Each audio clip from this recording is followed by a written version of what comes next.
Hello class.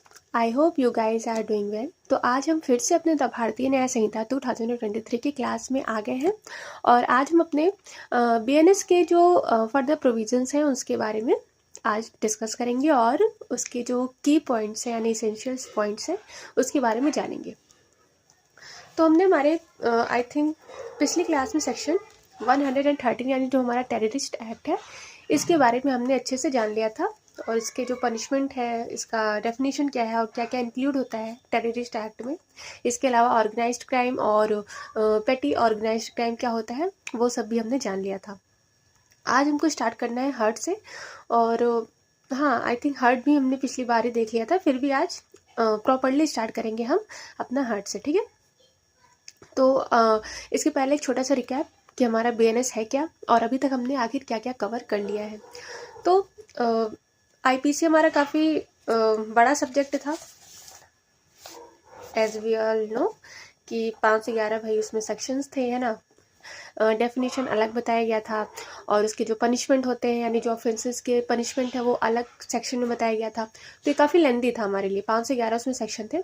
तो BNS में उसी चीज़ को कंसाइज फॉर्म में कर दिया गया है, यानी एक ही सेक्शन में ऑफेंस का डेफिनेशन भी बता दिया गया है, उसका पनिशमेंट भी बता दिया गया है और कहीं कहीं तो उसके एग्रावेटेड जो फॉर्म होते हैं वो भी एक ही सेक्शन में यानी सब सेक्शन करके 1 2 3 4 करके बता दिया गया है।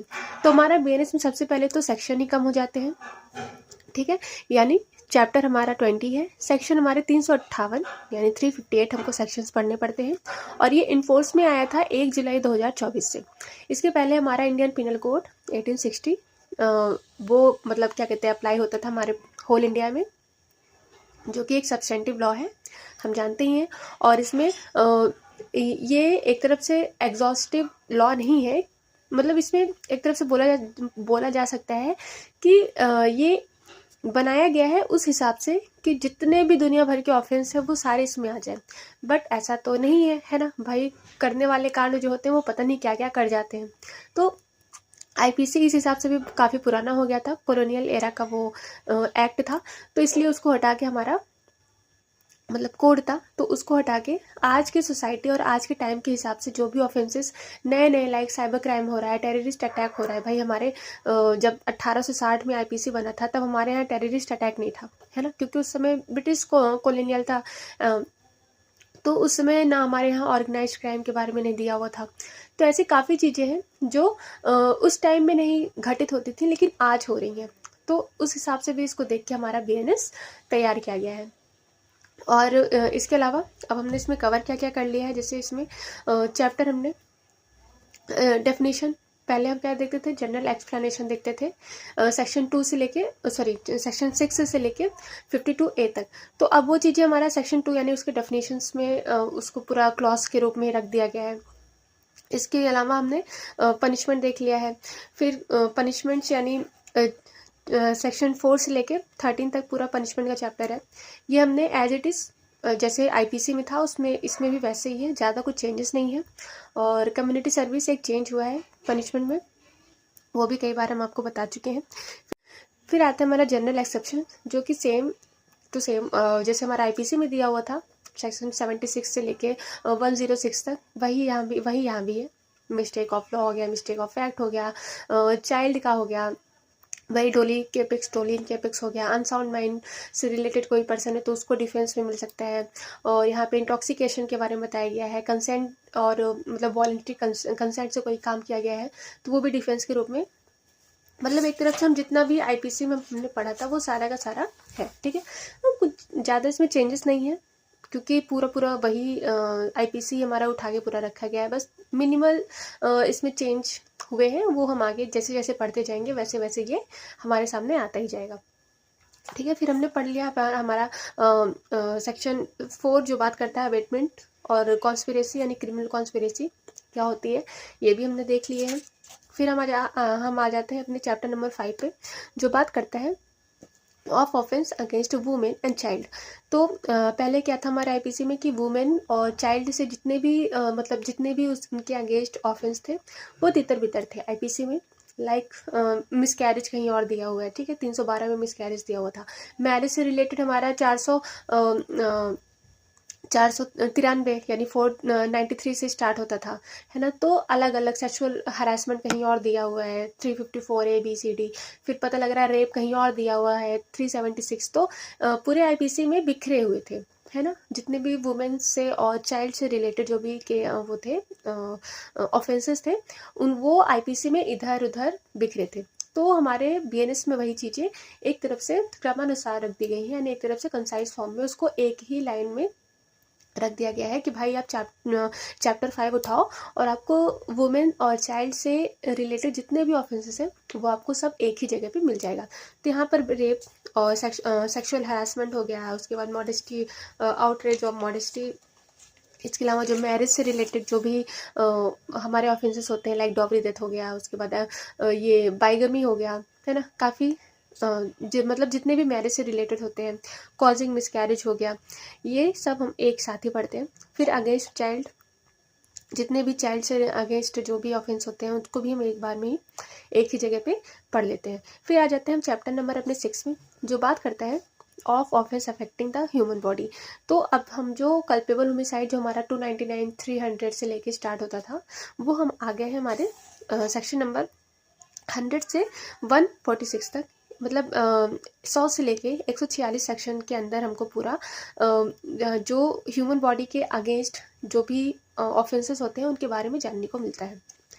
तो अभी तक हमने 113 यानी 113 टेररिस्ट अटैक तक ही हमने कवर किया है, और आज हम स्टार्ट करेंगे हमारा 114 यानी हर्ट ऑफेंस कब बन जाता है। ठीक है, किसी को हर्ट करना कब ऑफेंस बन जाता है, ये हम आज स्टार्ट करेंगे। तो जितनी भी क्लासेस थी आप उसको जाके पीछे यानी हमारे मेरे चैनल के प्लेलिस्ट पे जाके आप उसको कवर कर सकते हैं। और ठीक है, फिर आज की क्लास स्टार्ट करते हैं, और आई होप कि आपको समझ में आए और जल्द से जल्द ये एक्ट ख़त्म हो, क्योंकि आने वाले एग्जाम्स में अब हमारा यही आने वाला है। तो अब आते हैं हर्ट, जो दिया हुआ है हमारे सेक्शन 114 यानी 114 पे। तो हमारा आईपीसी बात करता था 319 यानी 319 आईपीसी हमारा हर्ट से रिलेटेड बात करता था। तो हर्ट क्या है? Whoever causes bodily pain, disease, infirmity to any person is said to cause hurt. तो whoever मतलब यहाँ एक पर्सन दूसरे पर्सन को अगर कोई बॉडीली पेन देता है, डिसीज देता है या इन्फॉर्मिटी देता है किसी दूसरे पर्सन को, तो वो एक हर्ट के एम्बिट में आता है। ठीक है, मतलब होता है ना किसी को दुख देना, किसी को हर्ट करना, लेकिन यहाँ पे बॉडीली पेन दिया जा रहा है, ये नहीं कि आप किसी का दिल तोड़ के आ जा रहे हो। मतलब वो वी ऑल नो कि वैलेंटाइन डे वीक चल रहा है, तो अगर आपको यहाँ पे किसी को आपने प्रपोज किया और सामने वाले ने मना कर दिया, तो ये जो हर्ट होता है यानी जो हमारे दिल वाला जो यहाँ पे हर्ट होता है, वो सेक्शन 114 में नहीं आता है। ठीक है, तो वो नहीं है कि दिल टूटा तो आप 115 में केस लेके चले गए, तो ये ऐसा नहीं है। 114 हर्ट जो बात कर रहा है वो सीधा सीधा हमारा बॉडीली पेन पता लग रहा है कि आपने प्रपोज किया और लड़की ने आपको मुक्का खींच के मार दिया। अब मुक्का खींच के मारा तो आपका दांत टूट गया, तो अब इस कंडीशन में आप भले ग्रीवियस हर्ट में जा सकते हैं, लेकिन सिर्फ उसने मना किया और आपका दिल टूटा तो दिल टूटने की कोई भी सज़ा नहीं होती है। फिलहाल ये एक फ़नी वे था समझाने का, क्योंकि टाइम भी वही चल रहा है फिलहाल। उसके बाद ठीक है, आप लोग अपना देखिए, मतलब हर्ट का मतलब वो होता है। फिर आते हैं सेक्शन नंबर 115। अब देखो, हर्ट की डेफिनेशन यहाँ बताई गई है कि किसी इंसान के जो बॉडीली पेन होता है, मतलब उसके शरीर में किसी चीज़ से पेन पहुँच रहा है, या कोई डिसीज़ हो रहा है, उसको बीमारी हो रही है, या इन्फर्मिटी हो रहा है, मतलब इधर उधर कुछ हो जा रहा है उसके बॉडी में, तो ऐसे कंडीशन में कहा जाएगा कि उस पर्सन को हर्ट हुआ है। अब 115 ये हर्ट कब ऑफेंस बन जाएगा, ये हमको 115 में बताया गया है। तो यहाँ पे वर्ड यूज़ हुआ है वॉलंटरली। तो अगर कोई पर्सन जो दूसरे पर्सन को हर्ट कर रहा है, अगर वो इच्छानुसार कर रहा है, यानी जानबूझकर विलफुली अगर वो किसी दूसरे को बॉडीली पेन दे रहा है, उसको डिसीज़ दे रहा है, उसकी बॉडी में इन्फर्मिटी दे रहा है, तो ऐसी कंडीशन में कहा जाएगा कि ये एक हर्ट का ऑफेंस है, यानी वो पर्सन लाइबल यहाँ पे हर्ट के लिए हो जाएगा। यहाँ पे नॉलेज होना चाहिए, ठीक है, और नॉलेज के साथ साथ हमको पता है कि ये मेंस रिया और एक्टस रियस दोनों की बात कर रहा है, क्योंकि विदाउट इंटेंशन एक्सेप्शन ही होता है कि जहाँ पे इंटेंशन नहीं है और ऑफेंस हो रहा है लाइक बाइगमी, लेकिन मैक्सिमम जो ऑफेंस होते हैं वहाँ पे मेंसेरिया होना इंपॉर्टेंट होता है। फिर सबसेक्शन 2 में हमको बता दिया गया है कि अगर कोई हर्ट करता हुआ पकड़ा गया, यानी अगर कोई सेक्शन 115 के अंदर आपका मुक्का आपका आँख फोड़ते हुए पकड़ा गया, फोड़ते हुए नहीं, वो हल्का सा पिंच वाला होता है, ठीक है, तो ऐसे कंडीशन में उसको 1 साल तक की सज़ा हो सकती है, प्लस उसको 10,000 रुपीज़ एज अ फाइन पे करना पड़ सकता है, और या तो आपको दोनों ही के लिए आप लायबल हो सकते हैं। फिर आते हैं सेक्शन नंबर 116 जो बात करता है ग्रीवियस हर्ट। तो अभी तक हमने पढ़ा हर्ट, ठीक है, हर्ट का मतलब होता है कि आपने हल्का सा किसी को हर्ट किया, मतलब इतना हल्का था कि लाइक एक सुई है, मान लो आलपिन है, आपने किसी के वो कर मतलब लग गया, ठीक है, जानबूझ के लग गया, तो उसको हल्का सा खून निकल आया, हल्का सा ब्लड निकल आया, तो ये हर्ट है।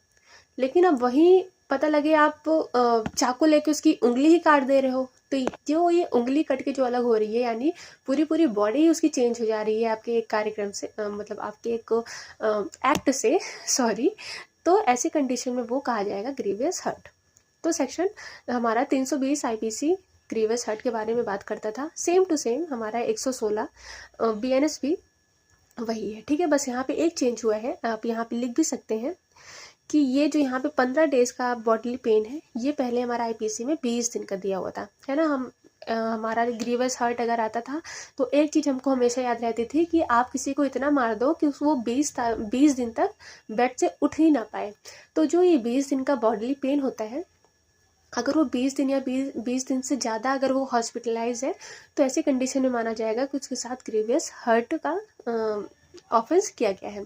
लेकिन अब हमारे बीएनएस में उस चीज़ को 15 दिन का बता दिया गया है। मतलब अगर आपने किसी को इतना मारा, मतलब नॉट आपने, कोई पर्सन किसी दूसरे पर्सन को इस हद तक मारता है, मान लो लाठी डंडे किसी से भी मार रहा है, और वो इंसान हॉस्पिटल में चला जा रहा है, या इंसान 15 दिन तक उठ ही नहीं पा रहा है, वो कोमा में चला गया है, ऐसी कंडीशन में माना जाएगा कि उसे ग्रीवियस हर्ट का ऑफेंस किया गया है।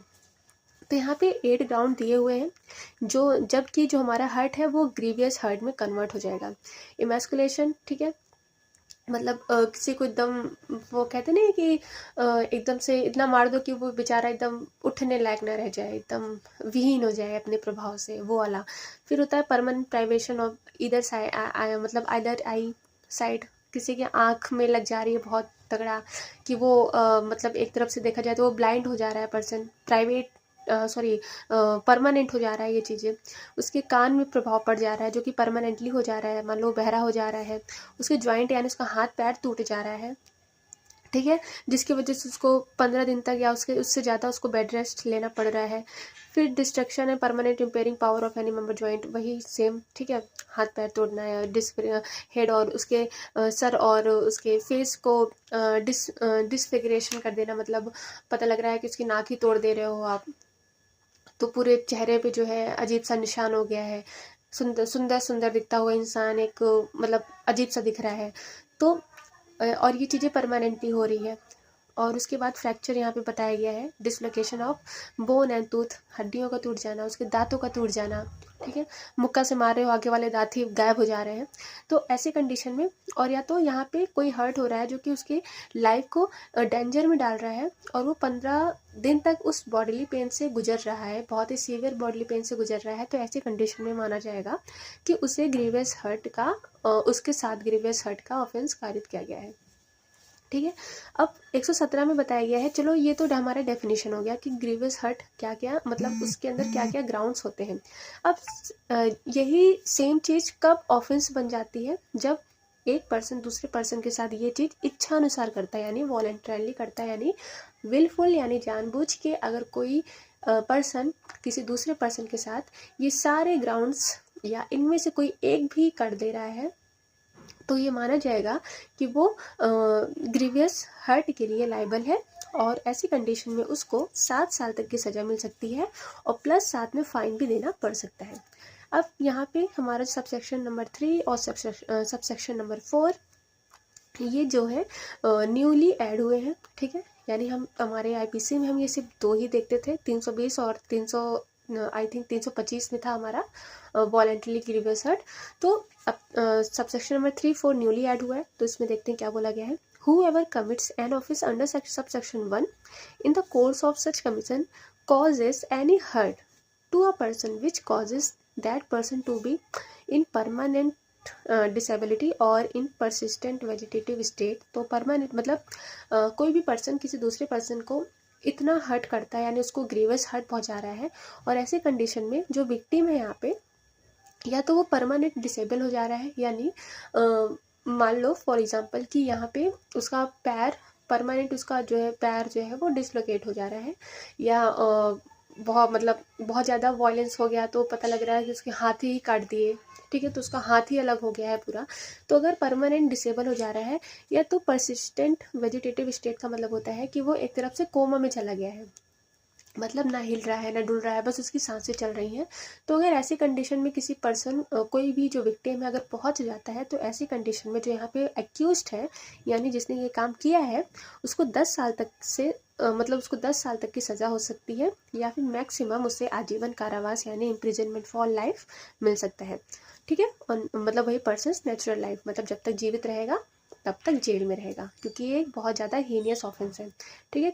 किसी भी पर्सन को परमानेंट, भाई जितने भी यहाँ बताए गए हैं, चलो आपका हाथ टूट रहा है, पैर टूट रहा है, तो वो ठीक है, मैक्सिमम हुआ 1 महीने 2 महीने में आपका हाथ पैर जुड़ जाएगा, लेकिन पता लग रहा है कि किसी के हाथ ही काट दिया गया, ठीक है, वॉलेशन में आके उसका हाथ ही तलवार से कट गया, तो हाथ थोड़ी ना जुड़ेगा। तो ऐसी कंडीशन में तो आपने उसको पर्सन विद डिसेबिलिटी बना दिया है ना, PWD में चला गया वो इंसान, या तो वो कोमा में चला गया, उसके हेड पे इतना जोर से मारा गया है।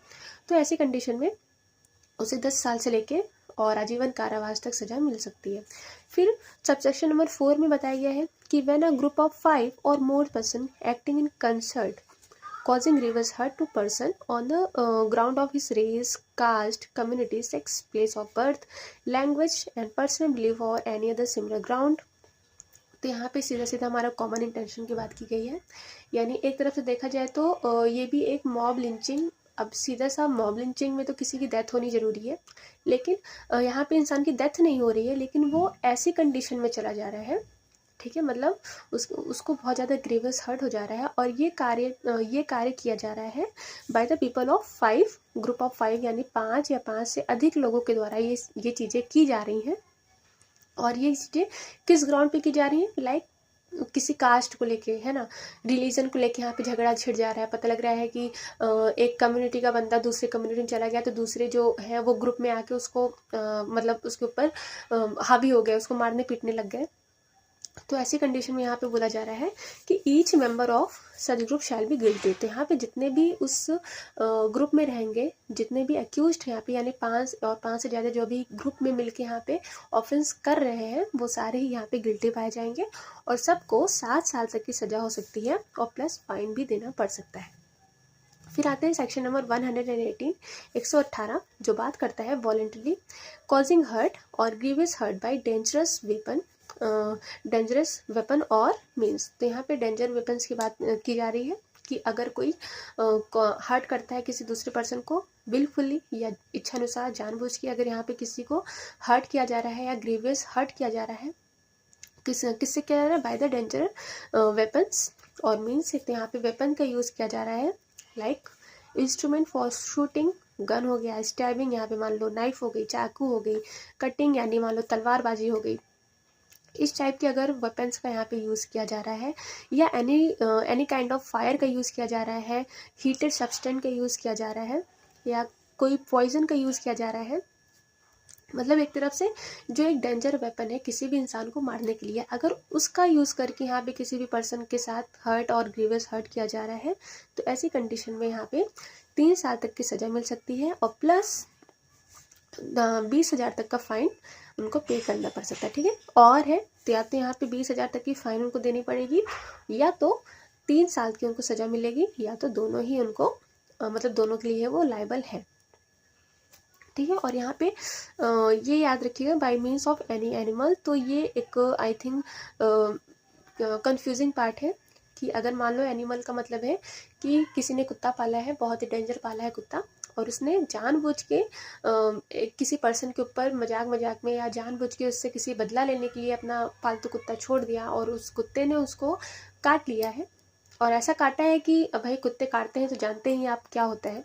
तो ऐसी कंडीशन में भी वो सेक्शन 118 के लिए लायबल हो जाएगा, ठीक है। क्योंकि एक तरफ से देखा जाए ना, क्योंकि एनिमल को तो भाई सज़ा मिलेगी नहीं, सज़ा किसको मिलेगी, उसके मालिक को, यानी जो ओनर होगा डॉग का, उसको मिलेगा, ठीक है।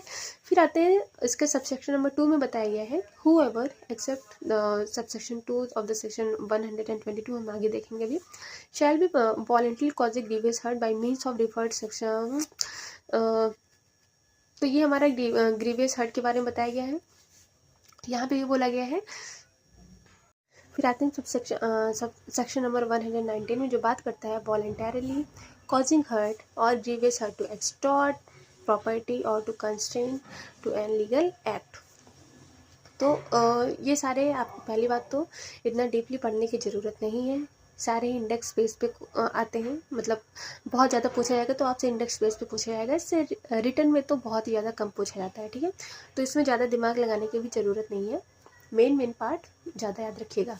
तो इसमें बोला गया है whoever voluntarily cause hurt for the purpose of extorting from the sufferer. तो एक्सटॉर्शन का हम पढ़ते हैं, एक्सटॉर्शन का मतलब होता है कि डरा धमका के किसी की प्रॉपर्टी अब खुद लेना, ठीक है। जैसे हम हमारा जो थेफ्ट हो गया, एक्सटॉर्शन हो गया, रॉबरी हो गई, डकैती हो गई, तो यहाँ पर भी हम एक्सटॉर्शन पढ़ते हैं, जिसमें कि किसी दूसरे पर्सन की प्रॉपर्टी जो है धमकी देकर उसकी प्रॉपर्टी को अपना लेना, ये होता है हमारा एक्सटॉर्शन, ठीक है। तो यहाँ पे यही बोला जा रहा है कि अगर कोई पर्सन किसी दूसरे पर्सन को हर्ट कर रहा है, किस लिए हर्ट कर रहा है, क्यों, ताकि वो उसकी प्रॉपर्टी को एक्सटॉर्ट कर सके, उसकी प्रॉपर्टी को वो ले सके, या तो कोई वैल्यूएबल सिक्योरिटी है उसको ले सके, ठीक है। बाय द इलीगल मीन्स, कोई इलीगल एक्ट करके ही ये लिया जाएगा, जाहिर सी बात है। तो ऐसी कंडीशन में उसे 10 साल तक की सज़ा मिल सकती है और प्लस उसे फाइन भी देना पड़ सकता है। अब बी में बोला गया है कि वॉलंटरली कॉजिंग ग्रीवियस हर्ट, तो हर्ट अगर सिर्फ वो हर्ट कॉज कर रहा है तो उसे भाई 10 साल तक की सज़ा होगी, ठीक है। लेकिन अगर वो ग्रीवियस हर्ट यहाँ पे कर रहा है, से डरा धमका के उसकी प्रॉपर्टी ले रहा है, बाय द इलीगल मीन्स ले रहा है, ठीक है, ऐसी कंडीशन में उसको चोट चपेट भी आ जा रही है, तो उसे लाइफ इम्प्रिजनमेंट तक की सज़ा मिल सकती है, और या तो 10 साल, यानी वही चीज़ की 10 टू लाइफ इम्प्रिजनमेंट तक की उसको सज़ा मिल सकती है। फिर आते हैं हम सेक्शन नंबर 120 जो बात करता है वॉलंटरली कॉजिंग हर्ट और grievous hurt to extort confession और compel to restoration of property. तो ये कन्फेशन के बारे में यहाँ पे बात की जा रही है। तो ये अक्सर पुलिस ऑफिसर के केस में देखने को मिलता है कि डरा धमकाकर या उनको कन्फेशन लेने के लिए उनको मारपीट करके, अगर उनके साथ किसी भी तरह से हर्ट या कॉजिंग ग्रीवियस हर्ट का यहाँ पे सीन आ रहा है, तो ऐसे कंडीशन में सेक्शन 120 यहाँ पे लग जाएगा। तो पहले हमारा 330 और 331 इस मामले में हमारा आईपीसी काम करता था, लेकिन अब ये सेक्शन 120 हमारा बीएनएस यहाँ पे काम हो रहा है, ठीक है। एंड तो वही है कि हूएवर वॉलंटरली कॉजिंग हर्ट और purpose of extorting from the sufferer from any person interested in the sufferer any confession or any information which may lead to the detection of the offense or misconduct।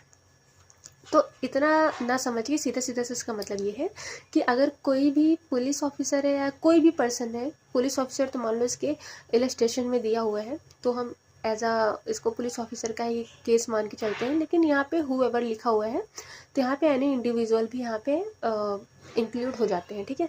तो अगर वो यहाँ पे hurt cause कर रहा है या grievous hurt cause कर रहा है, किस लिए, ताकि वो कन्फेशन दे दे कि उसने क्या किया है, उसने अपने ऑफेंस का या किसी मिसकंडक्ट का या उसने कुछ भी, मान लो जो एक्यूज्ड है या कोई जो इंसान है, चोर है, ठीक है, वो यहाँ पे कंपेल हो जाए कि भाई इतना मार पड़ गया है, मुझे अब बता दो, नहीं तो मार ही डालेंगे।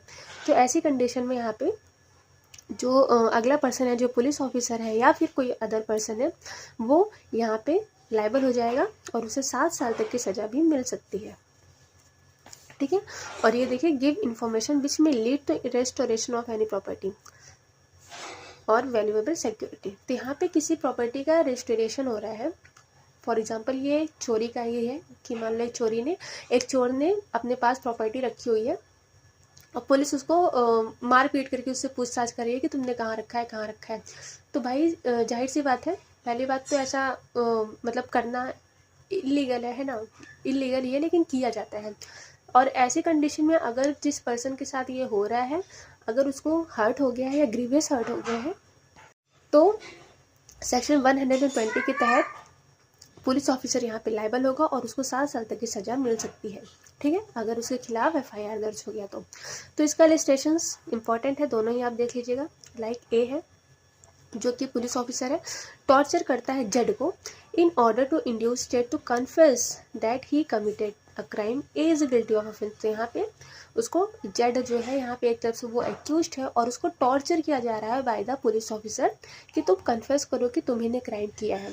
अब उसको मार के, पहली बात तो भाई हम जाहिर सी बात है, ठीक है हम लॉयर हैं, हमको पता है कि पुलिस ऑफिसर के सामने अगर कन्फेशन दिया गया है तो वो कोर्ट ऑफ लॉ में एडमिसिबल नहीं है।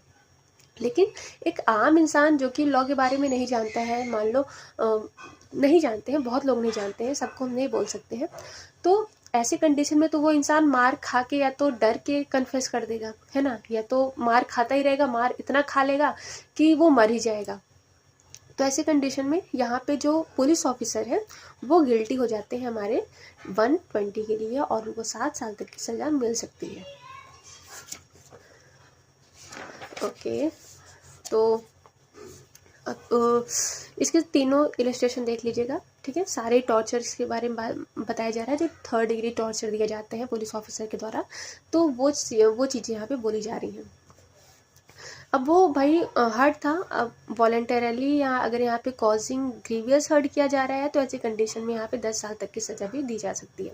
फिर आते हैं सेक्शन नंबर 121 में जो बात करता है वॉलेंटरली कॉजिंग हर्ट और grievous hurt to deter public servant from his duty.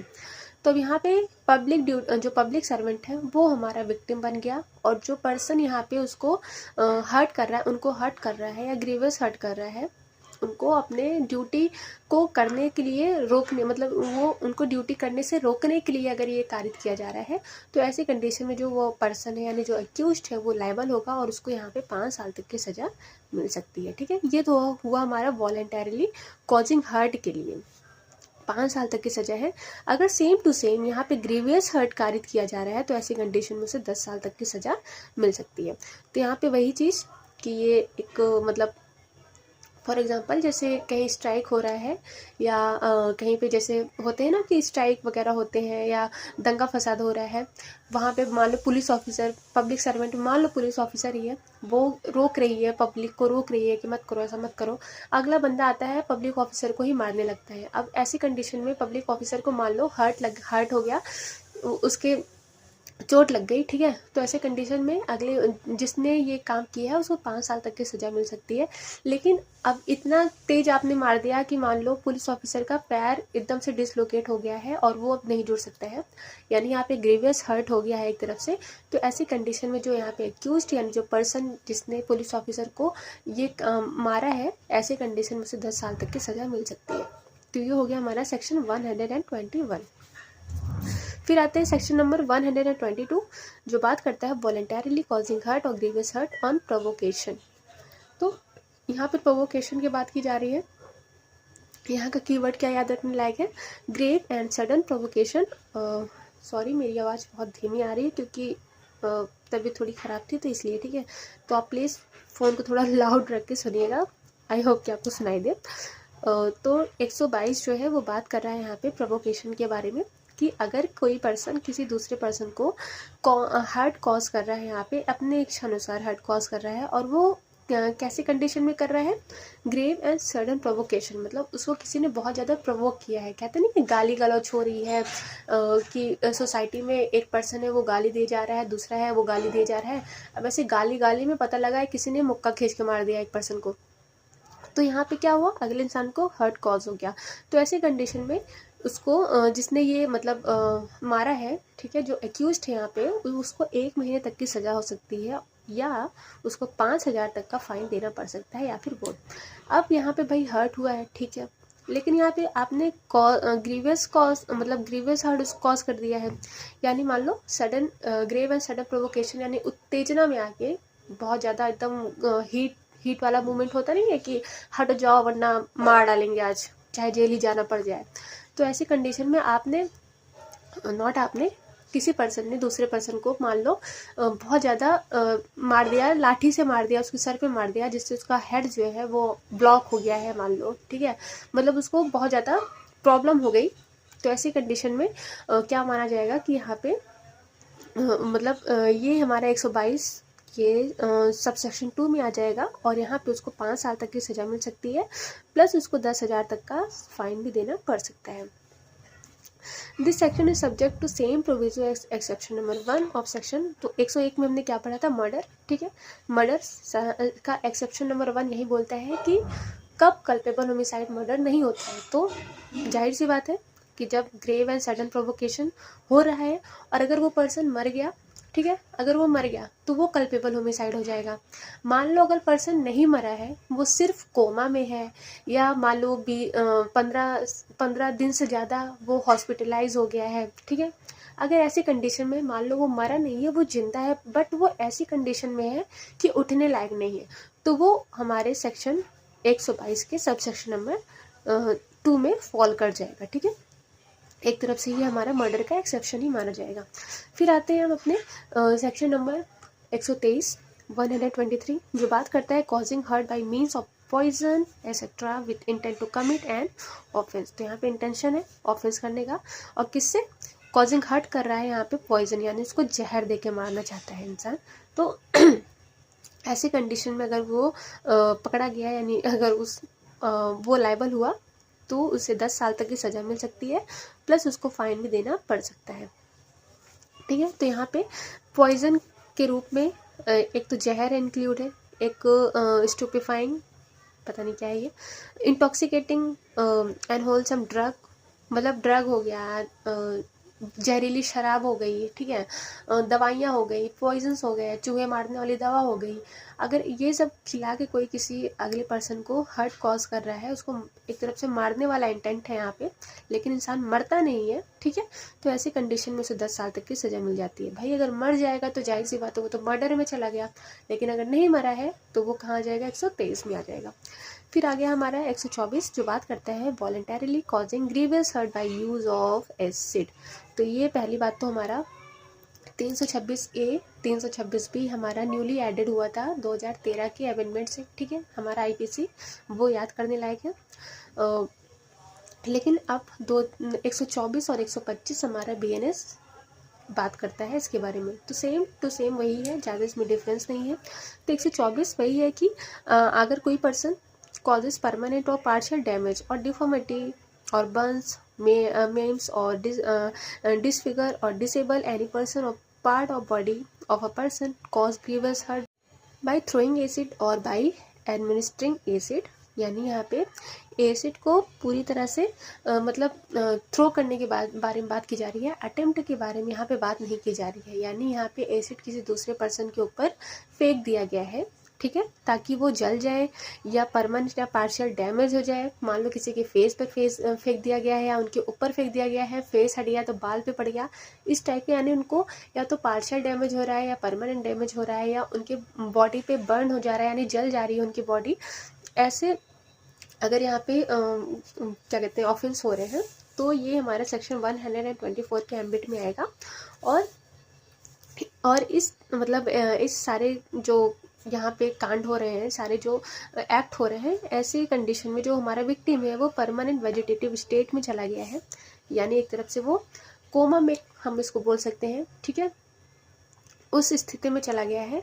तो यहाँ पे जो हमारा एक्यूज्ड है उसको 10 साल से लेके उम्र कैद तक की सज़ा मिल सकती है, ठीक है, provided such fine shall be just and reasonable. तो वही है कि जो विक्टिम होगा जो हमारा विक्टिम होगा उसको फाइन यहाँ पे किया जाएगा, जो कि जस्ट एंड रीजनेबल होगा, ठीक है, ताकि उसको मेडिकल एक्सपेंस में कोई प्रॉब्लम ना हो और उसका ट्रीटमेंट अच्छे से हो सके।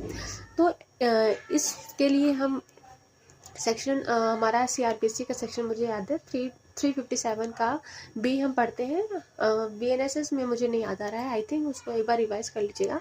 तो उसमें इसमें बताया गया है कि फाइन कंपनसेशन कैसे दिया जाता है और किसके द्वारा दिया जाता है।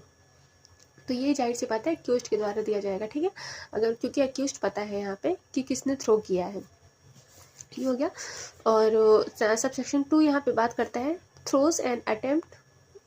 अच्छा ठीक है, तो जो हमारा 326A और B दोनों था हमारा इंडियन पिनल कोड का, वो हमारा 124 में ही रख दिया गया है। यानी 124 के सबसेक्शन नंबर 1 में बताया गया है कि पूरा जो यहाँ पे ऑफेंस है वो कर दिया गया है, यानी एसिड थ्रो कर दिया गया है, एसिड जो है फेंक दिया गया है, जिसके चलते अगले पर्सन को बहुत ज़्यादा हार्म हुआ है।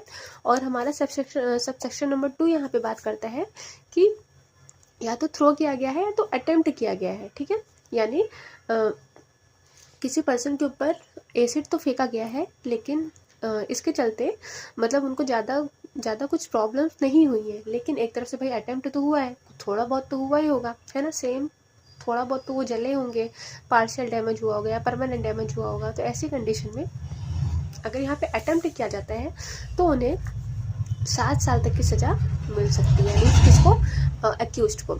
यहाँ का एक्सप्लेनेशन इम्पॉर्टेंट हो जाता है थोड़ा सा, क्योंकि ये बात कर रहा है हमारा बॉइलिंग, ठीक है, एसिड इंक्लूड। तो भाई एसिड थ्रो, एसिड के बारे में बताया जा रहा है, तो एसिड यहाँ पे क्या से जो HCl होता है, यानी हमारा जो हाइड्रोक्लोरिक एसिड होता है, क्या उसी को हम एसिड मानेंगे?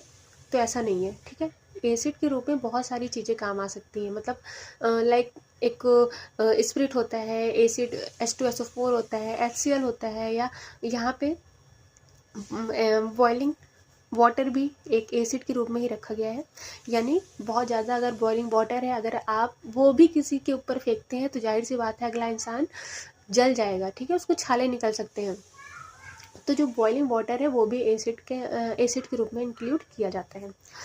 और ये तो एसिड का वही है कि जो मतलब उसका जो कैरेक्टर है वो ऐसे कैरेक्टर का है कि वो अगले इंसान को जला दे, ठीक है, बर्निंग नेचर का है। तो कोई भी ऐसा सब्सटेंस जो अगले इंसान को जला दे, उसको क्या कहते हैं, बहुत ज़्यादा कोरोसिव कैरेक्टर का है, इंजरी कर दे, किसी की बॉडी को बहुत ज़्यादा इंजरी कर दे, ठीक है, उसको डिसफिगर कर दे, टेम्परेरी या परमानेंट, तो ये सारी चीज़ें जो है एसिड के अंदर इंक्लूड हो जाती हैं। तो ठीक है, फिर आते हैं अपने सेक्शन नंबर 125 में। तो ये हमारा 124 आई थिंक इम्पॉर्टेंट है, एसिड अटैक के बारे में है। तो 124 याद रखिएगा, 1 to 124 सब सेक्शन 1 में हमारा प्रॉपर एक्ट के बारे में बताया गया है, जबकि 124 के सब सेक्शन नंबर 2 में हमारा अटेम्प्ट के बारे में बताया गया, ठीक है, यानी यहाँ पे 10 साल लाइफ इम्प्रिजनमेंट और 7 साल तक की सज़ा हो सकती है। फिर आते हैं अपने सेक्शन नंबर 125 जो बात करता है एक्ट एंडेंजरिंग लाइफ और पर्सनल सेफ्टी ऑफ अदर। मतलब यहाँ पे किसी प्रकार का एक्ट किया जा रहा है जो कि किसी दूसरे के लाइफ को डेंजर में डाल रहा है या उनकी पर्सनल सेफ्टी को डेंजर में डाल रहा है। तो ऐसी कंडीशन में यहाँ पे 125 सेक्शन यहाँ पे चार्ज लग जाएगा। तो अब भाई ये कब लगेगा, मान लो whoever does any act so rashly or negligently as to endanger human life or personal safety to of others shall be punished 3 साल तक सॉरी नॉट 3 साल 3 मंथ 3 महीने तक की सज़ा हो सकती है, और प्लस उनको फाइन भी देना पड़ सकता है, ठीक है। और वेयर हर्ट, जहाँ पे हर्ट मान लो कॉज हो गया, ठीक है, तो ऐसे कंडीशन को 6 महीने की सज़ा हो सकती है, प्लस 5,000 रुपये देने पड़ सकते हैं। और मान लो उनको ग्रीवियस हर्ट कॉज हो गया है तो उनको 3 साल तक की सज़ा हो सकती है, और प्लस 10,000 तक का फाइन भी देना पड़ सकता है।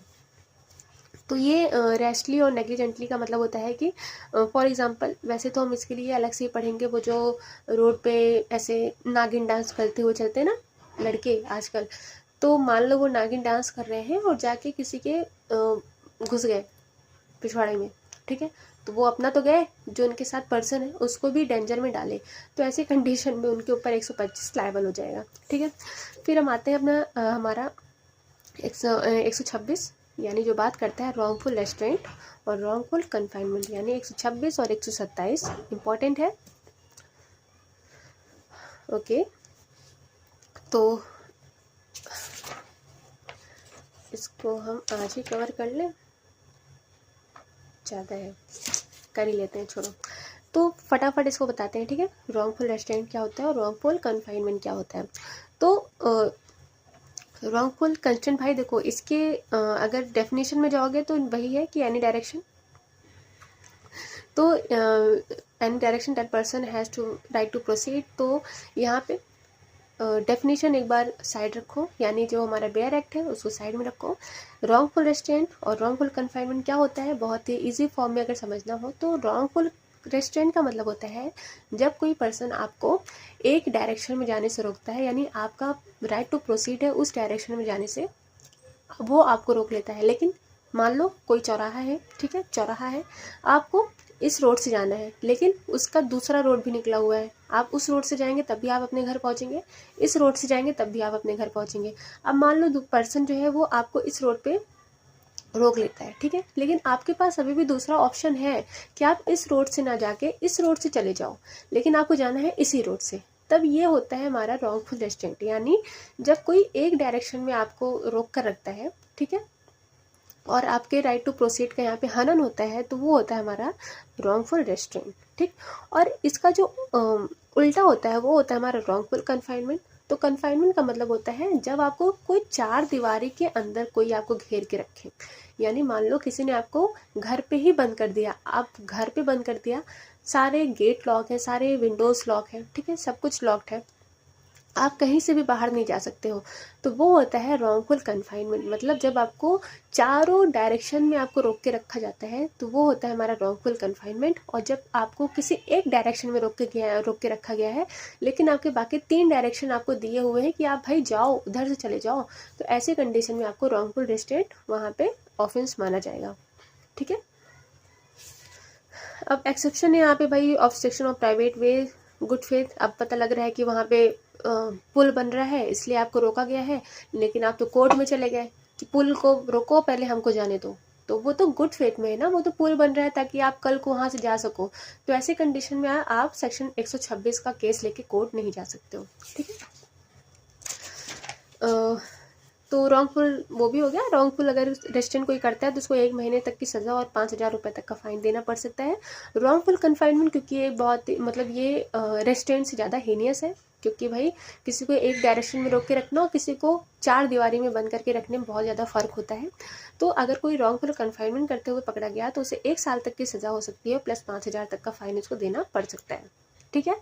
और ठीक है, तो वॉल्ड स्पेस ये आप दोनों इलस्ट्रेशंस देख लीजिएगा, वही है जो मैंने बताया अभी आपको। अब भी इसके एक 127 के जितने भी हैं ये हम आपको याद होगा आईपीसी में कि हम ये सेक्शन वाइज पढ़ते थे, है ना भाई। हमारा जैसे रॉन्गफुल रेस्ट्रेंट था हमारा 339 में, 340 में हमारा था रॉन्गफुल कन्फाइनमेंट, फिर 341, 342, 43, 44, ये हम पूरा सीरीज़ देखते थे हमारा रॉन्गफुल कितने मतलब जो एग्रावेटेड फॉर्म होते हैं वो सारे सीरीज़ देखते थे। तो अब वो उस चीज़ को कम करके सारे सब सेक्शन के रूप में रख दिया गया है, ठीक है। तो उसको भी हम फटाफट देख लेते हैं। तो 127 का सबसेक्शन नंबर 2 बात करता है कि who ever wrongfully confines any person shall be punished, वही चीज़ जो भी यहाँ पे 1 साल, तो ये रॉन्गफुल कन्फाइनमेंट का है, ठीक है। 3 में बात करता है कि अगर कोई पर्सन है जो कि किसी पर्सन को रॉन्गफुली कन्फाइन कर रहा है और वो भी 3 दिन के लिए कर रहा है या उससे ज़्यादा के लिए कर रहा है, तो ऐसी कंडीशन में उसे 3 साल तक की सज़ा मिल सकती है और 10,000 तक का फाइन देना पड़ सकता है। सब सेक्शन नंबर 4 बात कर रहा है कि अगर कोई पर्सन को रॉन्गफुल कन्फाइन किया जा रहा है और वो 10 दिन या मोर, यानी उसको 10 दिन से आपने घर में बंद करके रखा हुआ है या उससे ज़्यादा बंद करके रखा हुआ है, तो ये जाहिर सी बात है एक हीनियस ऑफेंस हो जाता है। तो ऐसी कंडीशन में उसे 5 साल तक की सज़ा हो सकती है प्लस 10,000 तक का फाइन देना पड़ सकता है। फिर आते हैं अपने सब सेक्शन नंबर 5 में जो बात कर रहा है whoever keeps any person in wrongful confinement knowing that a writ for a liberation of that person has been duly issued. तो यहाँ पे बात कर रहा है रिट का मतलब है यहाँ पे हेबियस कॉर्पस से। तो writ of the habeas corpus we all know कि ये जो होता है फाइंड द बॉडी, मतलब किसी पर्सन की जो बॉडी है यानी कोई पर्सन उसको कन्फाइन किया गया है और उसको इलीगली डिटेन किया गया है, तो उसके फेवर में हेबियस कॉर्पस रिट यहाँ पे इशू किया जाता है। और ये इशू किया जाता है हमारा पब्लिक और प्राइवेट, ठीक है, दोनों के खिलाफ ही इशू किया जा सकता है। अब मान लो किसी कोई पर्सन है जो कि फॉर एग्जांपल उसे पुलिस स्टेशन में डिटेन करके रखा गया है, तो अब मान लो उसको जैसे जो पर्सन है उसको फॉर एग्जांपल कि उसे पुलिस स्टेशन में उसको अरेस्ट किया गया, ठीक है। लेकिन रूल होता है ये, हम जानते हैं कि अगर किसी पर्सन को अरेस्ट किया गया है विदाउट द वारंट तो उसे 24 घंटे के अंदर अंदर उसको मजिस्ट्रेट के सामने प्रस्तुत करना होता है ना। लेकिन अब पुलिस ऑफिसर यहाँ पे 24 घंटे बीत गए हैं, उसके बाद भी वो मजिस्ट्रेट के सामने उसको नहीं मतलब प्रेजेंट कर रही है, और ना यहाँ पे कुछ बता रही है कि जो जिस पर्सन को डिटेन किया गया है वो कहाँ है, कैसे हाल में है, कुछ नहीं बोल रही है। तो ऐसे कंडीशन में जो विक्टिम है यानी जो यहाँ पे अग्रीव पार्टी है उसके फेवर में यहाँ पे हेवियस कॉर्पस का रेट यहाँ पे पर्सन के द्वारा लगाया जा सकता है, ठीक है। और जो रेट होता है वो हमेशा हाई कोर्ट या फिर सुप्रीम कोर्ट के सामने इसकी फाइल जो है, इसका जो पेटिशन है वो हमेशा फाइल किया जाता है। तो अब मान लो हेवियस कॉर्पस उसके लिए हाई कोर्ट के सामने वहाँ पे पेटिशन फाइल की गई। अब भाई हाई कोर्ट ने वहाँ पे सब कुछ देखा सुना, ठीक है। वहाँ पे हेबियस कॉर्पस का जो रेट है उन्होंने उसको अलाउ कर दिया, मतलब इशू कर दिया। तो अब इशू करने के बाद भी अगर पुलिस ऑफिसर उस पर्सन को डिटेन करके रखती है, यानी उसको क्या कहते हैं, छोड़ती नहीं है, उसको रिलीज नहीं करती है, यानी उसको अरेस्ट से रिलीज नहीं करती है और विदाउट द एनी रीजन, ठीक है। क्योंकि पुलिस ऑफिसर यहाँ पे रीजन भी नहीं दे रही है कोई कि यहाँ पे क्यों डिटेन करके रखा गया है। तो ऐसी कंडीशन में ये माना जाएगा कि जो वहाँ पे अथॉरिटीज़ हैं, अब वहाँ पे ये तो चलो हो गया पुलिस वाली बात, ठीक है। अगर यहाँ पे कोई इंडिविजुअल पर्सन भी कर रहा है ऐसा कुछ तो उसके खिलाफ भी हेबियस कॉर्पस का रिट जारी हो सकता है, ठीक है। तो ऐसी कंडीशन में वो हमारा सेक्शन 125 के सब सेक्शन 5 के लिए लाइबल होगा, और ऐसे ऑफेंस के लिए उसे 2 साल तक की सज़ा मिल सकती है और प्लस फाइन भी देना पड़ सकता है। ओके, फिर हमारा सबसेक्शन 6 बात करता है whoever wrongfully confines any person in such manner to indicate an intention that confinement of such person may not be known to any person interested in the person so confined or to any public servant or such place of confinement may not be known or discovered by any such person or public servant। तो यहाँ पर भी वही बातें बताई गई है कि चलो ये तो हमारा रिट जो हेवियस कॉर्पस का रिट है उसके इशू करने के बाद जो कंडीशन अलाउ होती है वो हमारा 5 में दिया हुआ है। लेकिन मान लो यहाँ पे कोई रिट नहीं लगाया गया, कोई रिट यहाँ पे पेटिशन फाइल नहीं की गई है, यहाँ पे पुलिस ऑफिसर खुद उस पर्सन को ढूंढ रही है और जिस पर्सन ने उसको डिटेन करके रखा है वो ना तो बता रहा है, ना तो यहाँ पे किस प्लेस में उसको डिटेन करके रखा गया है, ना इसके बारे में कोई जानकारी है और ना तो वो डिस्कवर यानी इसको खोजने पर भी वो इंसान मिल रहा है। तो ऐसे कंडीशन में जो पर्सन यहाँ पे लाइबल पाया जाएगा उसको 3 साल तक की सज़ा मिल सकती है और साथ में फाइन भी देना पड़ सकता है। फिर सबसेक्शन नंबर 7, ये वही पर्पस ऑफ एक्सटॉर्टिंग, मतलब सेम वही है कि क्या कहते हैं, किसी पर्सन को रॉन्गफुली कन्फाइन किया गया है और किस पर्पस से, ताकि उससे उसके पास कोई जो वैल्यूएबल सिक्योरिटी है या कुछ मान लो मूवेबल प्रॉपर्टी है लाइक सोना चांदी, मतलब हीरे की अंगूठी उसने पहनी हुई है और उसको उसने डिटेन करके रखा हुआ है ना, उसको डरा धमका रहा है कि मुझे मतलब तुम्हारी जो प्रॉपर्टीज है उनको दो, या तो वैल्यूएबल सिक्योरिटी मान लो घर के कागजात है उसके पास, ठीक है, उसको आपने बंद करके रखा हुआ है कि यहाँ पे साइन करो ताकि ये घर मेरा हो, उसके बाद मैं आपको छोड़ूंगा। तो इस तरह से जो भी यहाँ पे कार्य किए जा रहे हैं, जो भी एक्ट और मिशन किया जा रहा है, ये भी एक ऑफेंस है जिसकी पनिशमेंट 3 साल तक की हो सकती है और प्लस यहाँ पर फाइन भी देना पड़ सकता है। फिर सबसेक्शन नंबर 8 यहाँ पे बात कर रहा है कन्फेशन और एनी इन्फॉर्मेशन, जैसे अभी हमने पहले पढ़ा था, ठीक है, कि किसी पर्सन को रॉन्गफुल कन्फाइन किया जा रहा है ताकि वो अपने गिल्ट को कन्फेस कर सके और कोई इन्फॉर्मेशन दे सके। और ये चीज़ें जो की जा रही हैं ये भी एक तरफ से किसी अथॉरिटी के द्वारा ही की जा रही हैं। तो ऐसे कंडीशन में भी वो लायबल होंगे और ऐसे ऑफेंस के लिए उनको 3 साल तक की सज़ा प्लस फाइन देना पड़ सकता है। तो अब हमारा सेक्शन 128, 129 ये बात करता है फोर्स, क्रिमिनल फोर्स, असॉल्ट। तो इसके आगे का अब हम नेक्स्ट क्लास में कवर करेंगे। तो आई थिंक आज हमने हमारा 20 से 25 सेक्शन हमने कवर कर लिया है। तो आई होप कि आपको समझ में आएगा, और अगर कोई सजेशन हो या कोई कमेंट हो या कुछ नहीं समझ में आ रहा हो तो इसके लिए तो कमेंट सेक्शन हमेशा आपके लिए ओपन ही है। इसके अलावा please like, share, subscribe my channel, और मेरे वीडियोस मोटिवेशन इससे मिलता रहेगा। और आगे आने वाले मतलब प्लीज़ लाइक, शेयर, सब्सक्राइब ताकि जल्द से जल्द बिगिनर्स कंप्लीट करके उसके बाद हमारा BNSS यानी भारतीय नागरिक सुरक्षा संहिता भी कवर करना है, और बहुत सारे लॉज हैं। So be prepare for your exam, और please like, share, subscribe, and thank you for coming here. Thank you.